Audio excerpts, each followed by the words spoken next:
El mal posee a Fabián y lo pone en nuestra contra. La maldición en un ser de Dios, parte 2. Desperté en la cabaña donde me habían atendido anteriormente. Mi cuerpo estaba dolorido y mis heridas vendadas. La primera luz del amanecer se filtraba por las ventanas y el silencio reinaba en el lugar. Me sentí aturdido por lo que había ocurrido y por la revelación de los hermanos Marcos y Fabián. No podía creer que hubieran estado vigilando mis transformaciones y que incluso hubieran manipulado la situación para expulsarme del pueblo. Mientras reflexionaba sobre todo lo que había pasado, escuché pasos acercándose a la cabaña. La puerta se abrió y entró una figura familiar. Era el anciano don Sergio, el hacendado, que supuestamente había muerto a manos de la bestia, o sea de mí. Sin embargo, ahora parecía muy vivo y con una sonrisa en su rostro. Don Elías, lamento mucho lo que ha tenido que pasar. Nosotros, los afectados por su maldición, hemos estado observándolo de cerca, esperando el momento adecuado para revelarnos, dijo don Sergio con un tono sereno. Me sorprendió verlo ahí, vivo y sin rastro de agresividad. Comencé a entender que había mucho más detrás de esta historia de hombres lobo y maldiciones. Cuando intenté contestarle a don Sergio, él solo se dio la vuelta y salió de la cabaña. Al ver eso, yo me paré de inmediato y salí corriendo tras él, pero ya no estaba por ninguna parte. En ese momento me sentía muy confundido porque lo vi muy real, en carne y hueso a don Sergio. Padre Elías, por lo visto ya sanaron sus heridas. Ahí yo caí en cuenta que en verdad ya no me dolía nada. Volteé a ver mis piernas, donde había recibido los disparos, y efectivamente ya no tenía absolutamente nada. Volteé a ver a Marcos muy sacado de onda y Marcos lo entendió. Padre, al correr sangre laican en sus venas, usted sanará bastante pronto sus heridas. No quiere decir que sea inmortal. Usted puede morir, pero si en dado caso usted llega a estar a punto de morir y logra escapar y darle tiempo a su cuerpo de recuperarse, su cuerpo lo hará. Ahora acompáñeme, es momento de entrenar, ya que el hombre lobo que jaló a mi hermano Fabián logró escapar.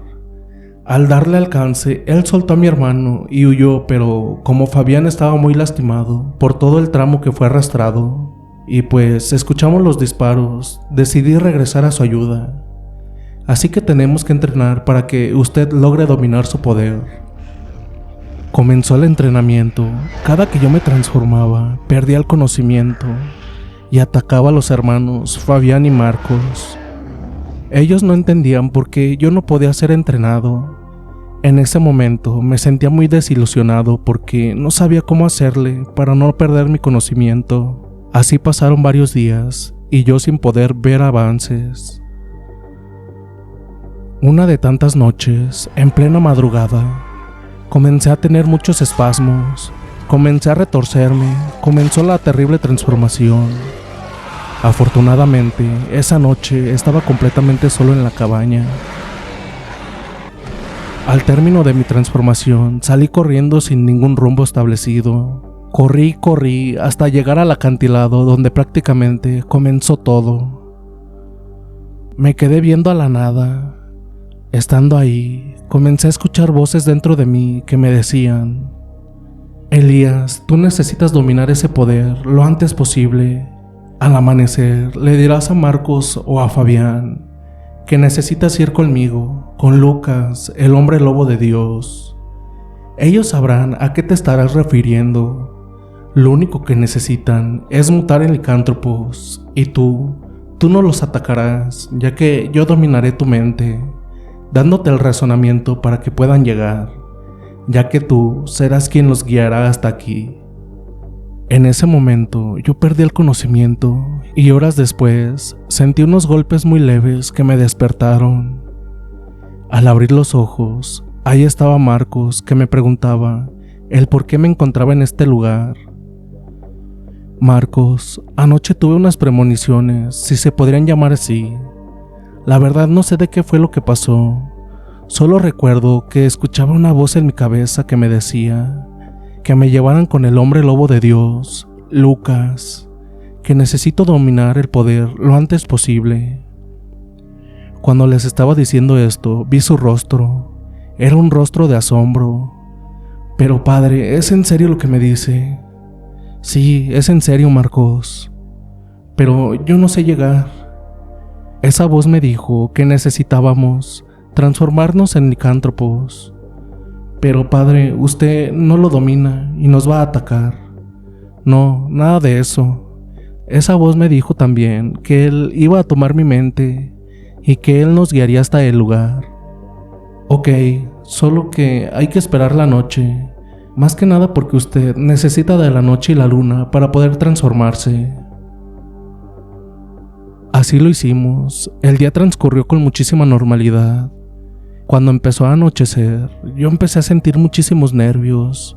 No sabía qué es lo que pasaría. Ok, padre, llegó el momento.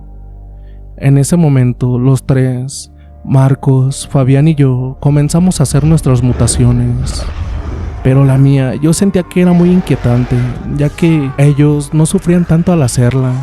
Pero lo contrario, yo sentía mucho dolor. Sentía que me moría cada vez que esto pasaba. Terminando de hacer la transformación e incorporarnos, justamente como otras noches, yo me levanté fuera de sí. Comencé a gruñirles y me les fui acercando. Ellos, al ver que volví a perder el conocimiento, se fueron poniendo alertas para ver qué tipo de movimiento hacía. Cuando estuve a punto de saltar sobre ellos, comencé a escuchar la voz de ese extraño ser. Yo perdí totalmente el conocimiento y esa voz, como me lo había advertido, me tomó en cuerpo y alma, y fue así como Marcos y Fabián confiaron en mí y me siguieron. Comenzamos el trayecto, todo el camino iba normal, nada más eso sí, todos íbamos muy callados, concentrados en lo que se iba viendo. En un cierto momento, Fabián se nos quedó atrás. No entendíamos por qué. Lo empezamos a notar muy extraño. Marcos empezó a bajar el paso de igual manera, tratando de esperarlo.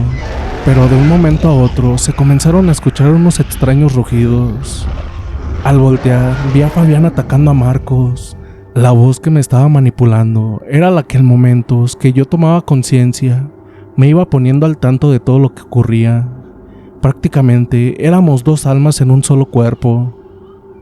Me decía que al parecer a Fabián lo había poseído el mismo diablo, ya que él quería apoderarse del mundo y al sentir miedo de que los hombres lobo, que estaríamos del lado de Dios, nos estábamos a punto de juntar. Por eso él decidió poseer a Fabián. En ese momento, Fabián estaba a punto de darle muerte a su hermano Marcos. Ahí fue cuando interferimos en la batalla, tratando de defender a Marcos y no hacerle tanto daño a Fabián. Lamentablemente, él tenía demasiada fuerza que el demonio le estaba haciendo poseer. En eso, escuchamos una voz decir: ustedes nunca lograrán su cometido, ya que es más la maldad que existe en esta tierra que las personas buenas.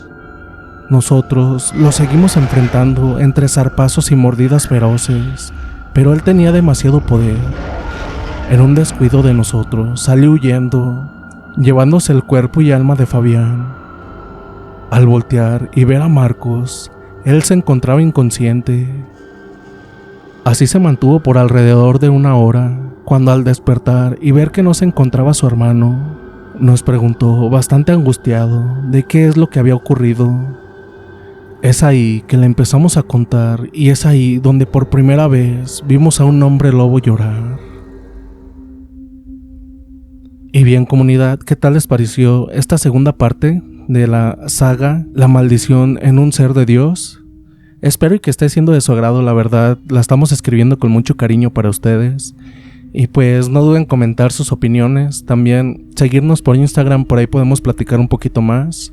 Y si ustedes tienen alguna historia que les gustaría compartir, nos la pueden hacer llegar por el correo y el número que está apareciendo en pantalla. Por cualquiera de esas dos opciones pueden, o de igual manera por nuestra página de Facebook o Instagram, también por ahí nos pueden hacer llegar sus historias. Y pues también no olviden suscribirse, que eso nos ayuda bastante. También si dejan su tremendo like, eso créanme que la verdad me motiva bastante para seguir escribiendo, seguirles grabando historias. Y pues sin más, dulces pesadillas.